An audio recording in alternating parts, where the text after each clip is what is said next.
Occupational English Test. Sample Test 2. Listening Test.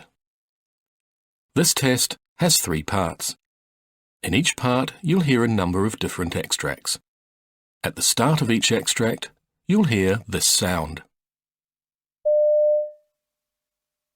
You'll have time to read the questions before you hear each extract, and you'll hear each extract once only. Complete your answers as you listen. At the end of the test, you'll have 2 minutes to check your answers. Part A. In this part of the test, you'll hear 2 different extracts. In each extract, a health professional is talking to a patient. For questions 1 to 24, complete the notes with information you hear. Now look at the notes for Extract 1.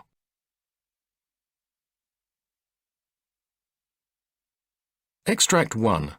Questions 1 to 12. You hear a gastroenterologist talking to a patient called Andrew Taylor. For questions 1 to 12, complete the notes with a word or short phrase. You now have 30 seconds to look at the notes.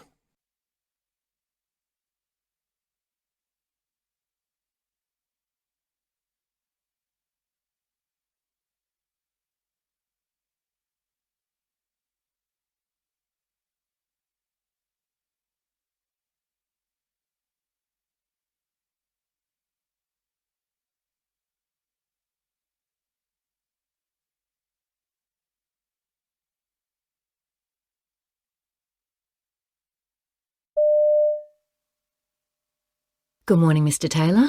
Now, you've been referred to me because it's possible that you're suffering from irritable bowel syndrome or a related condition? Yes, that's right. Okay, could you start by giving me some background? This has been going on for many years. After meals, I've always tended to get heartburn, but I found that pretty easy to deal with by taking antacids from the pharmacy. But a year ago, things suddenly got worse, and there were other problems I started to notice. The symptoms vary a lot, and they can be quite hard to describe exactly, but the main problem is bloating. I see. I need to tell you about some other things related to my stomach. Mm-hmm. Although this isn't something that happens every day, I've been suffering from constipation in the last month. In the past, I've had the opposite problem and would rush to the toilet several times a day. Mm. I just never know how I'm going to feel from one day to the next. It's the way the symptoms are so unpredictable that I hate. Mm. It's hard to plan my life. Were there any other symptoms unrelated to your stomach and bowel? Well, I have a skin condition that can flare up, and I know this could be related to irritable bowel syndrome. Mm-hmm. And the odd thing is that I often have migraines more or less at the same time as the stomach discomfort, and these can go on for days. It's strange, and I didn't at first think it was anything to do with my stomach problems. Have you noticed anything that can intensify the symptoms in any way? Well, I have a very demanding job as an accountant. I don't know whether this has a bearing on anything, but there's a chance I might lose my job in a reorganization of my department, so that's obviously something that's making me anxious. I don't know what's going to happen. What's the worst effect the condition has on you? The problem isn't just that it's nearly always on my mind unless there's some pretty big distraction, but also that it's so draining. What I mean is I often feel that I've got no energy at all. I just want to sit around and do nothing when I get home from work, to be honest. I go to bed tired, but I'm frustrated because I have insomnia much more than I ever did before. I wouldn't say I've been suffering from depression, but a condition like this can make you feel rather down. Right. And I understand that you've investigated the possibility that your diet's responsible for your condition. Can you tell me about this? I was told by a nutritionist I saw that people with irritable bowel syndrome often don't eat enough fiber. In my case, I don't feel that's an issue. I've followed the nutritionist's advice about taking more fluids during the day, especially water, and accept that in the past, maybe I didn't do that enough.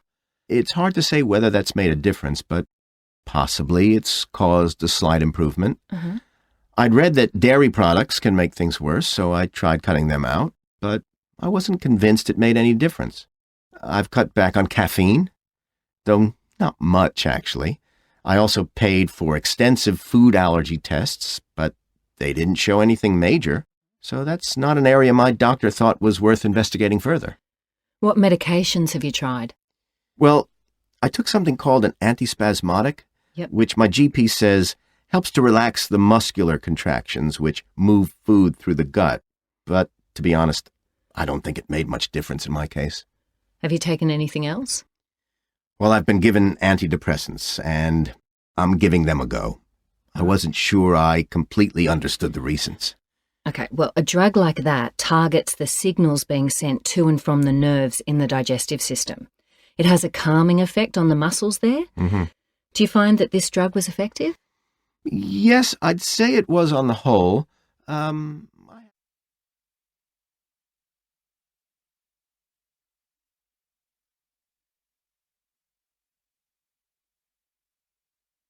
Extract 2. Questions 13 to 24. You hear a hospital neurologist talking to a new patient called Kathy Tanner. For questions 13 to 24, complete the notes with a word or short phrase. You now have 30 seconds to look at the notes.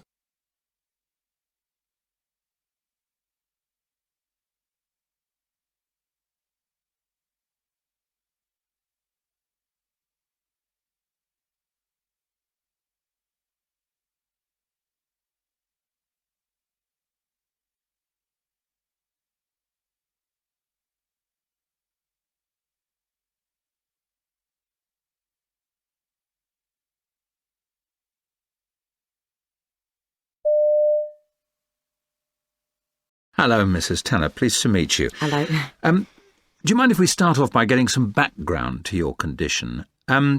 Just in your own words, could you talk me through the reason you're here and how it all started?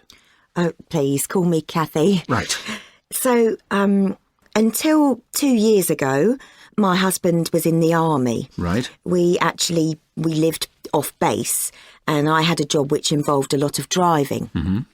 Whenever I was in the car, I noticed that my neck would get pretty stiff at times. Right. It was hard to turn my head. To cut a long story short, when my husband left the army, we moved to a new house. My neck pain was still a problem, so I decided to visit an osteopath. Right.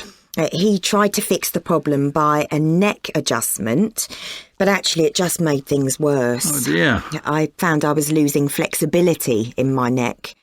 I began to use a heat pad, which did help at first. Good, but was not for long? No.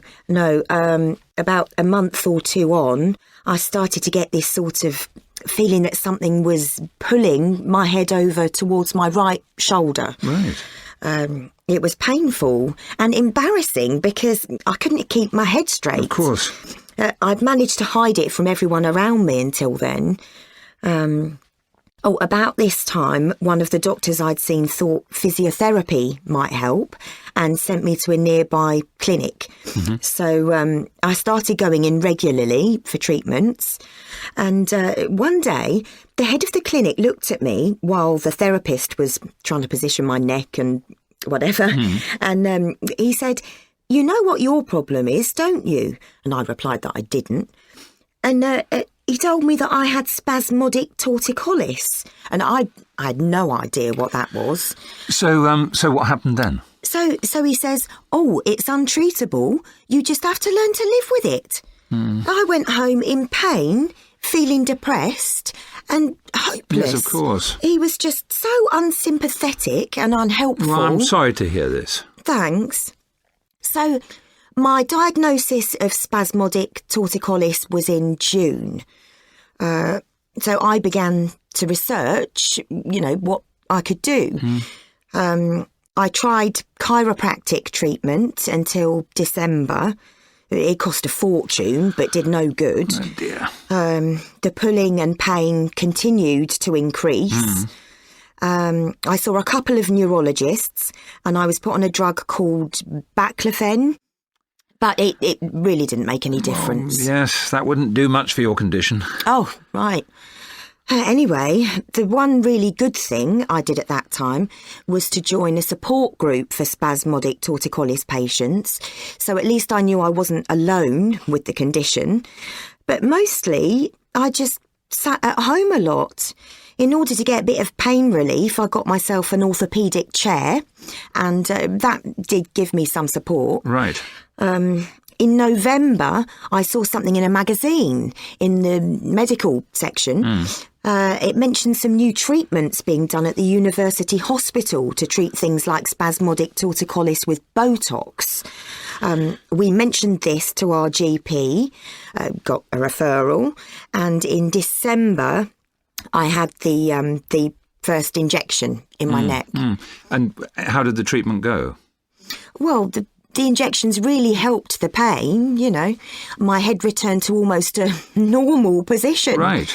It did give me a few problems, like problems swallowing, but that was okay. I thought I'd received a miracle cure. I was devastated when everything started to come back like before, and I went back to the hospital in May. At this time, the results weren't quite as good, even though they'd upped the dosages. I ended up having 9 lots of injections, plus the, various oral medications. So I can't remember what they were. No, it doesn't matter. But nothing really made much difference. I just got more and more confused, and loss of memory became a problem too. Just for pain relief, they ended up giving me a pump so I could give myself morphine. Finally, I saw something in my ST support group's magazine about a relatively new type of surgery being done by a local neurologist, and that would be you. So, here I am. And we will do our best to help you. Now, just a few more questions.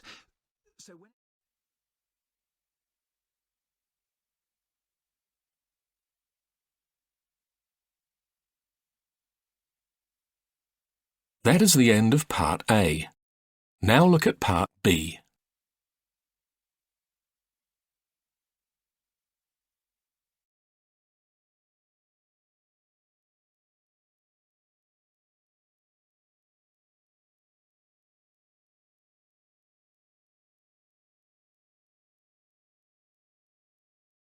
Part B. In this part of the test, you'll hear 6 different extracts. In each extract, you'll hear people talking in a different healthcare setting. For questions 25 to 30, choose the answer A, B, or C, which fits best according to what you hear. You'll have time to read each question before you listen. Complete your answers as you listen. Now look at question 25. You hear an optometrist talking to a patient who's trying contact lenses for the first time. Now read the question.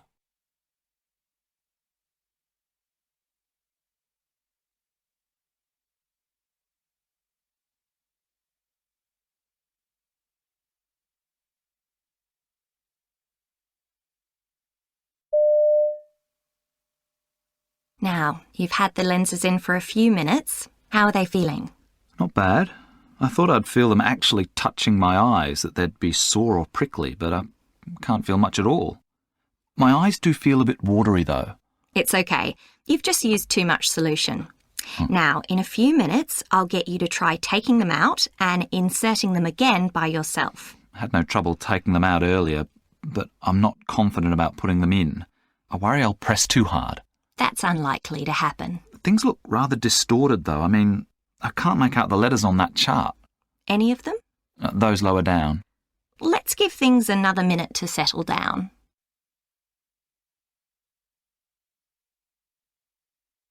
Question 26. You hear a nurse asking a colleague for help with a patient. Now read the question.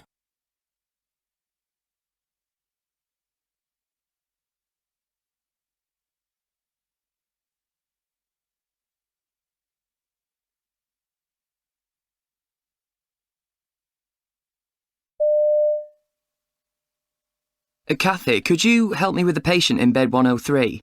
The woman who had surgery 2 days ago. Oh, yes, she's due for discharge today, isn't she? Does her pain relief need topping up again? I thought she wasn't very comfortable this morning. Oh, she's on a reasonably low dose, but she's coping. She needs her chest drains removing, though, and she's got herself into a bit of a state. Ah, well, that's a two-person job anyway, so I'll come with you. Has the consultant seen her?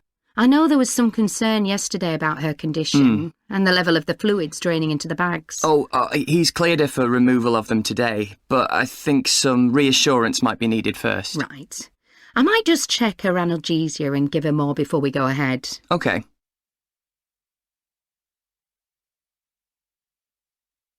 Question 27. You hear a senior nurse talking about a new initiative that has been introduced on her ward. Now read the question.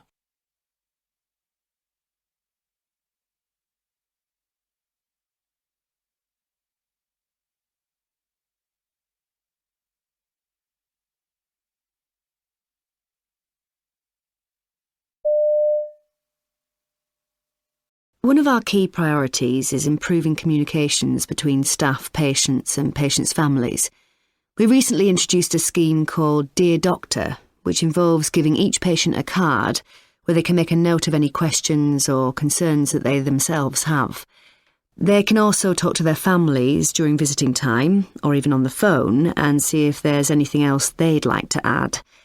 The cards are then collected and given to the doctor before the ward round.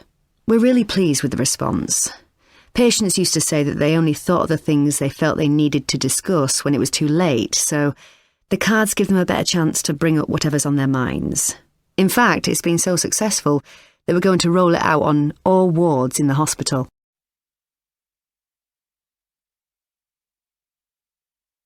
Question 28. You hear two radiologists talking about the type of scan to be given to a patient. Now read the question.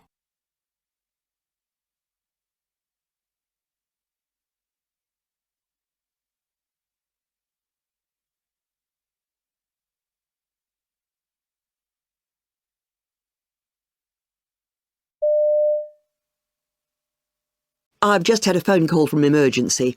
They have an 11-year-old boy with right lower quadrant abdominal pain.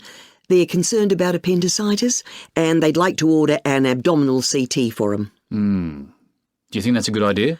I was thinking maybe we should recommend an abdominal ultrasound, because then we can spare him the radiation. Is there any concern in this case around using ultrasound instead of CT? Accuracy, for example. The sensitivity is slightly less than the CT, but the specificity is almost the same, so I think we can rely on the results. Okay.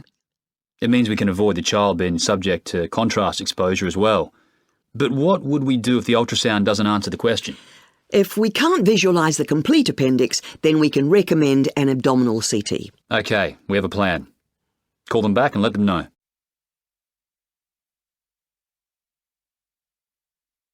Question 29.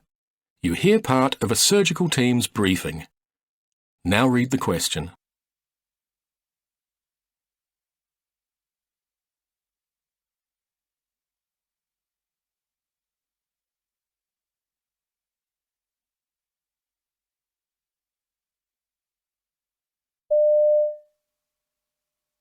OK, next is Mr Malloy's repeat laparotomy. Any anaesthesia issues? We don't expect any particular problems. He's relatively fit and well, except for his epilepsy, which is under good control. His BMI is 35, but... Will we need the obesity bed? It shouldn't be an issue. And what about the epilepsy post-operative management? He's taking his oral medications, and we can use an IV if necessary. I know he was in a lot of discomfort after his last surgery, and this time he's going to need a larger midline incision. It may be worth thinking about an epidural. He's certainly at the extremely low edge in terms of pain threshold.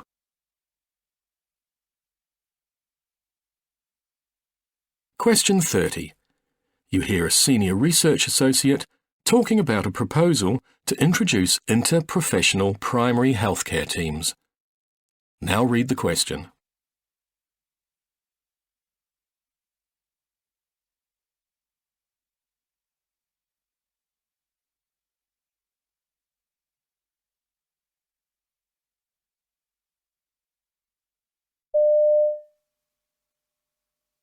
We're looking at opportunities to improve the effectiveness of health and healthcare systems here in Canada. One of the interventions we're looking at is interprofessional primary care teams, groups of professionals working together collaboratively to provide services including healthcare, social services, and advice to patients within the primary care setting. There's evidence that teams like these can improve chronic disease outcomes, including diabetes, hypertension, and heart disease, as well as mental health problems. There's also evidence that improvements can be made in terms of both access to and coordination of care. Now, the extent to which these teams could affect the costs of healthcare in such areas isn't quite clear within the evidence, but the work we're doing aims to address such issues while looking at the challenges of implementation and evaluation.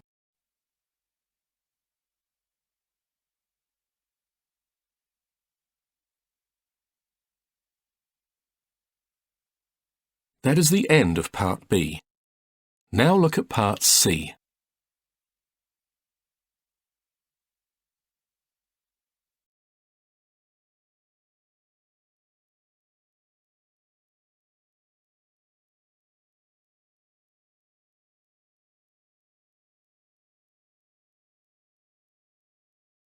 Part C. In this part of the test, you'll hear two different extracts. In each extract, you'll hear health professionals talking about aspects of their work. For questions 31 to 42, choose the answer A, B, or C, which fits best according to what you hear. Complete your answers as you listen. Now look at Extract 1. Extract 1, questions 31 to 36. You hear a presentation by a specialist cancer nurse called Sandra Morton, who's talking about her work with prostate cancer patients, including a man called Harry. You now have 90 seconds to read questions 31 to 36.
My name's Sandra Morton and I'm a specialist cancer nurse, helping cancer patients deal with their diagnosis and treatment. I'd like to tell you about the type of work I do, and particularly about one of my patients, recently diagnosed with prostate cancer. Let's call him Harry, to illustrate the sort of things I get involved with. Now, before we get on to Harry, I'll give you a bit of background. Clearly, my job covers many aspects of patient care, but what's the priority? Firstly, prostate cancer is in fact the most common cancer in men in the UK, with over 40,000 new cases diagnosed every year. That's a staggering number. One problem is that this type of cancer actually develops very slowly, so there may be absolutely no sign that you have it for years. So, if we're going to reduce the number of cases, it's vital that people like me get the word out to as many men as possible, that we tell them how to spot the signs of prostate cancer, like an increased need to urinate or straining while urinating. Unfortunately, the cancer can be at an advanced stage by the time patients come in for tests, at which point the available treatments are far less effective. So, let me tell you a bit more about my patient Harry. Like many middle-aged men, Harry was offered a routine health check at his local doctor's surgery. As far as he was concerned, he had no particular health problems or obvious symptoms at the time, and so he almost ignored the invitation. But he'd promised his family he'd look after himself. His wife had died of ovarian cancer some years before, so he felt obliged to go.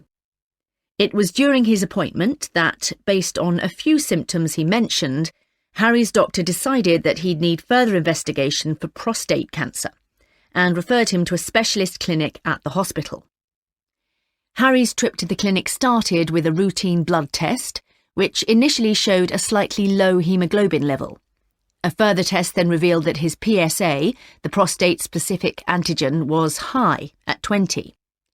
He then saw a urology consultant who conducted a digital rectal examination and biopsy, a procedure that I always try to explain to patients may be uncomfortable but is entirely necessary.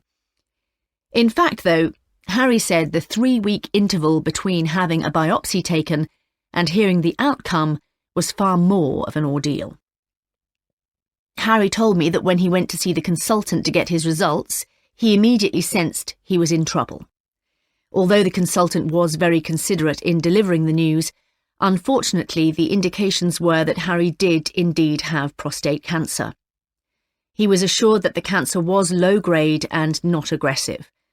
Harry had suspected the worst, and though he'd tried to prepare himself for it by doing some online research, finally hearing that confirmation was still a shock. In fact, the very mention of the word sent Harry into panic, which was very unlike him. So at the time I first met him, he was very vulnerable and grateful to have someone to talk to. Of course, the response to the illness amongst prostate cancer patients like Harry can vary enormously. I've dealt with some men, for example, who haven't really realised the importance of keeping up their medication because they've felt relatively well, especially if they've been experiencing unwanted side effects. Unfortunately, though, any break gives the disease the perfect opportunity to spread into the bones, making it much more difficult to treat and a successful outcome less likely. And some treatments do cause some unfortunate effects, such as erectile dysfunction, which some men really feel uncomfortable discussing, because it's a sensitive issue. Other patients have mentioned that even though they've been given a lot of help, it's still difficult to weigh up the pros and cons of the various treatment options they're offered, from ultrasound or radiotherapy right through to radical prostatectomy. So responses like these need to be taken into account by specialist nurses when talking to patients. For me, these factors really underline the importance of the community follow-up clinics we have in my area, which address many of these issues in the provision of healthcare for cancer patients. Staff at these clinics see patients during their recovery and only send them back to hospital for treatment if they develop significant new symptoms. Seeing patients in the clinics means that staff get to know each patient and build a relationship with them, which enables nurses like me to dispense advice and answer questions. And although we have no firm evidence, staff feel that's far more beneficial to patients than attending a large hospital clinic. So we're hoping more clinics like these can become available.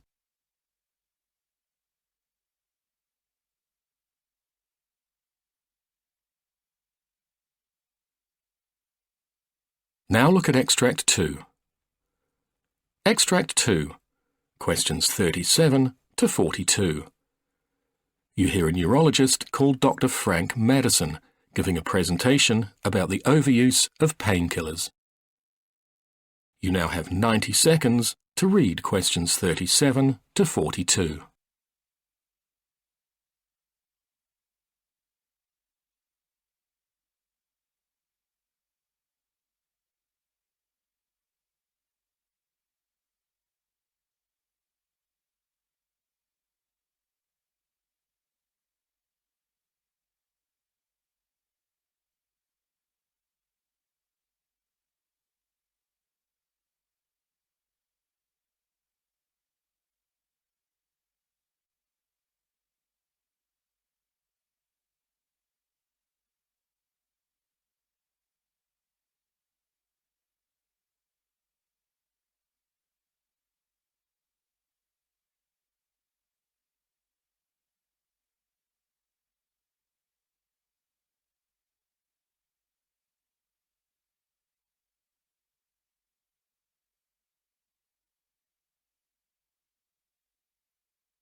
I'm Dr. Frank Madison, and I'm a neurologist with a special interest in the overuse of painkillers, particularly of opioids, something experts are now calling the silent epidemic.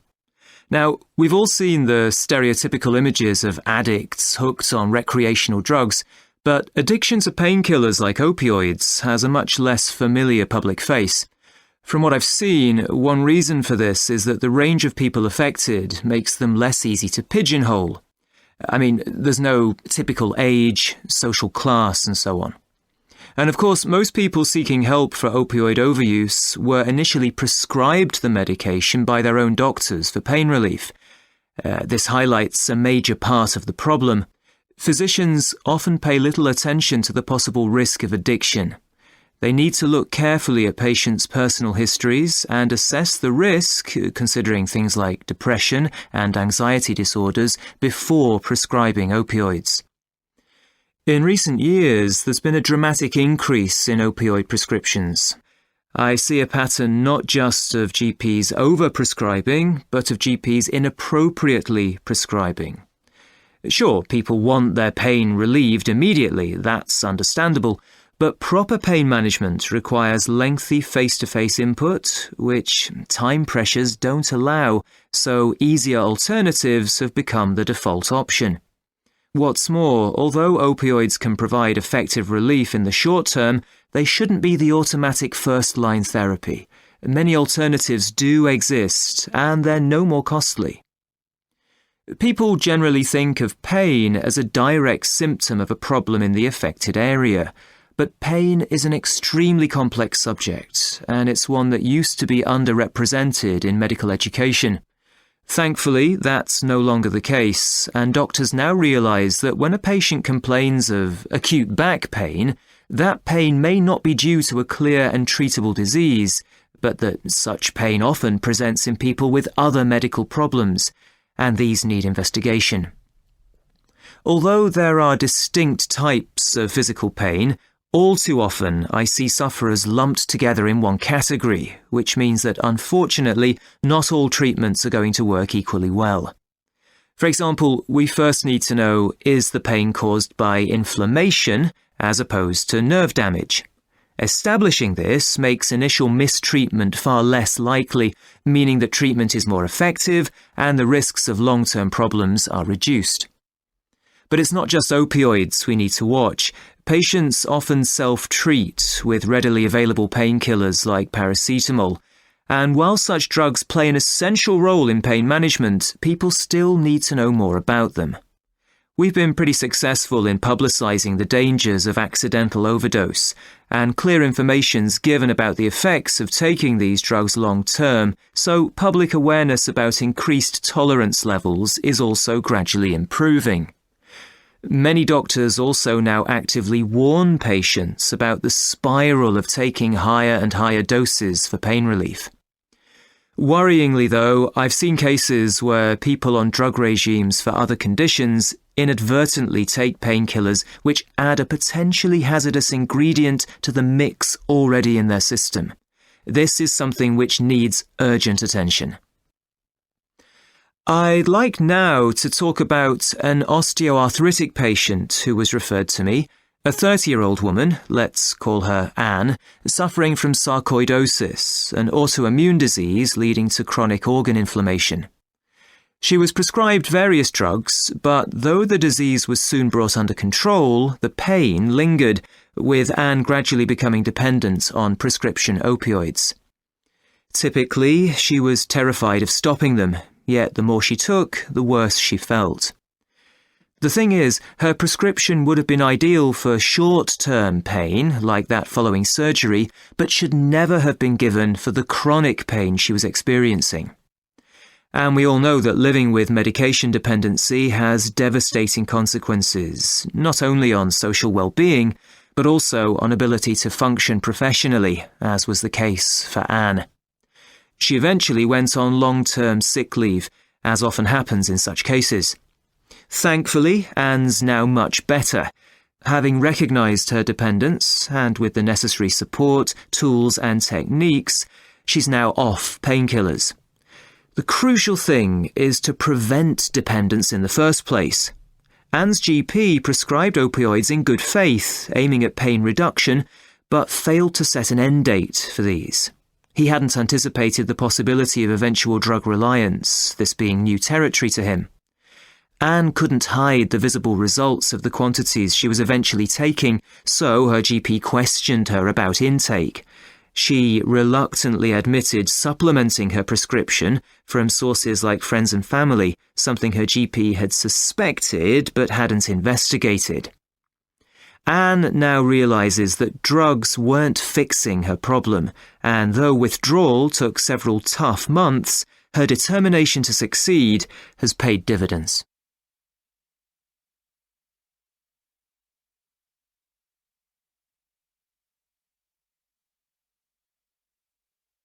That is the end of Part C.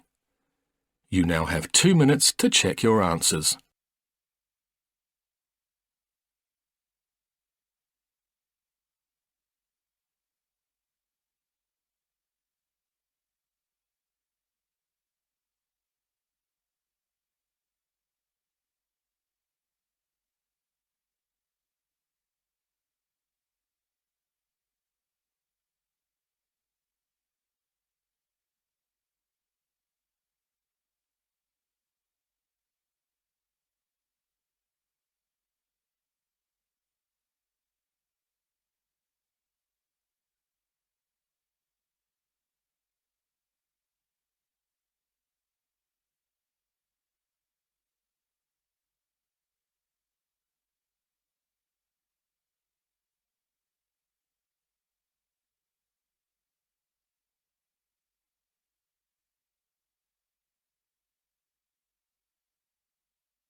That is the end of the listening test.